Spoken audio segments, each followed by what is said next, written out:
in London with me, an artist who's been used in the modern world probably more than ever to create, Imogen Heap. Beside Imogen, it's the very well-dressed Senior Vice President of the video music platform Vevo. Nick Jones is with us. We have Ian Hogarth, co-founder of Songkick. And just to my right here, we've got Trevor Skeet. The second half of our panel will be joining us from around the world. In New York, Scooter Braun, Amanda Palmer. The cellist Zoe Keating's with us. And finally, from LA, a music superstar known across the world, Will.i.am.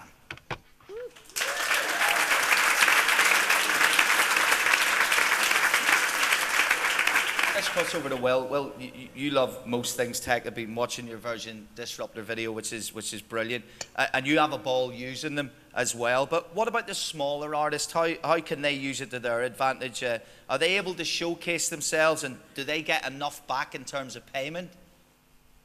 Well, if there was a time, in the whole world of music and connectivity, whether it's radio or television or now this new platform, not so new anymore, but the internet.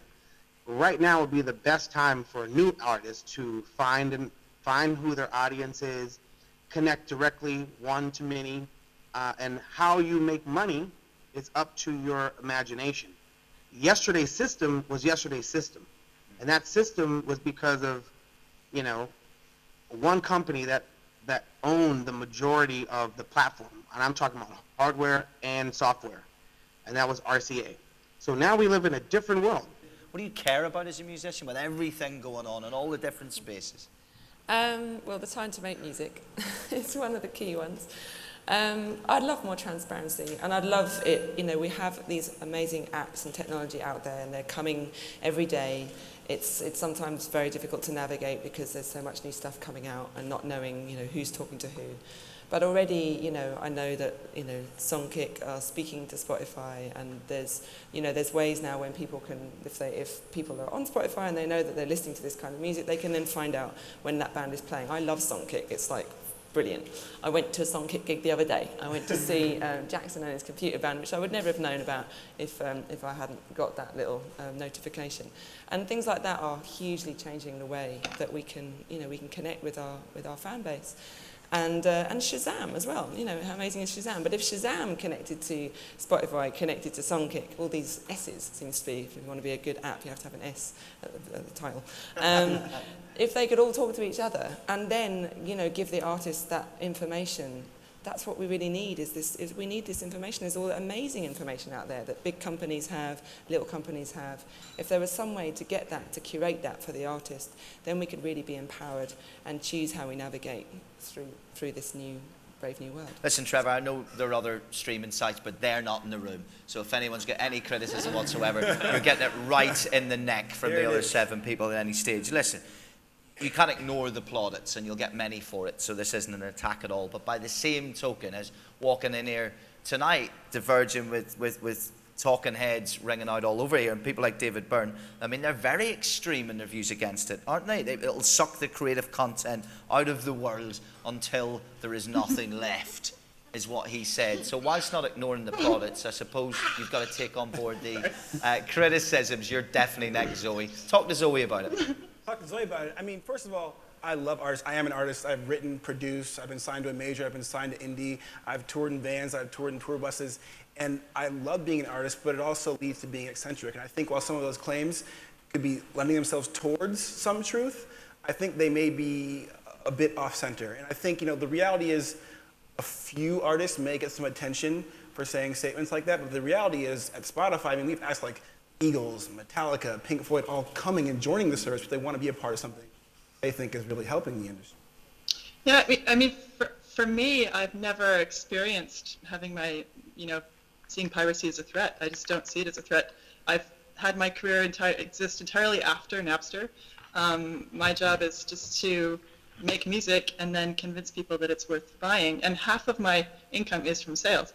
That said, I don't feel like streaming is the evil enemy. I feel like it's actually a good, positive thing to get music out there, and I feel like it's good. All I'm asking for is to make a direct deal with me. Let me negotiate my terms. Let me do things like decide if windowing is good or bad. The jury's out. Let me just decide that myself. Let me work with you directly. I'd like to just add to what Zoe was saying. There's also the other kind of general problem that I think we're seeing that doesn't really get addressed very much because it's so big and possibly unfixable, is that as bad and clunky as the major label system was, you still had a constant influx of capital back from those giant, sometimes soul-sucking systems back into content creation. And one weird thing is that, you know, iTunes, Apple, Spotify, Google, whatever, all of the people who are profiting, YouTube, who are profiting off the artists from the small level to the huge levels aren't really feeding very much back into the creation of new content. And that's actually one of the largest problems. And even though my views aren't as nearly as extreme as David Byrne's, but he does bring up the giant question, which is, where is the capital going to come from to make art? And, you know, people might think it's crazy for me to say that because you can crowdfund, you can, you know, there's a lot of things you can do, but wouldn't it seem that the place that's making the lion's share of the profit should actually also be putting money back into the creation of content to have a healthy ecosystem? The music industry is based on our contracts, right? How it's monetized and is based on what they're selling or what relationships they have for them to monetize the art we make in the studios. So when you think of our contract are all based on old technology, right? An album is like 12 songs, and the reason why it's 12 songs is because that's how much information fit on a record, right? So when you think of like how long the song should be, like it's in your contract. If you're complaining about this music industry, let's go back down to the contract. A song is like 5 minutes long. If it's 10 minutes long, it's not really a song. If it has more than 8 sections in it, it's like it doesn't equate to the contract because that's how much information fit on their hardware. So when you had a record player and if you had 12 songs that were 10 minutes long, can't fit, homie. You better chop that shit down to 4 minutes, right? So that our contracts are based on old technology and old storage. So the people that created that system is these guys, right? That's RCA's Victor's Talking Machines. RCA owns Victor's IP, and that became our motherfucking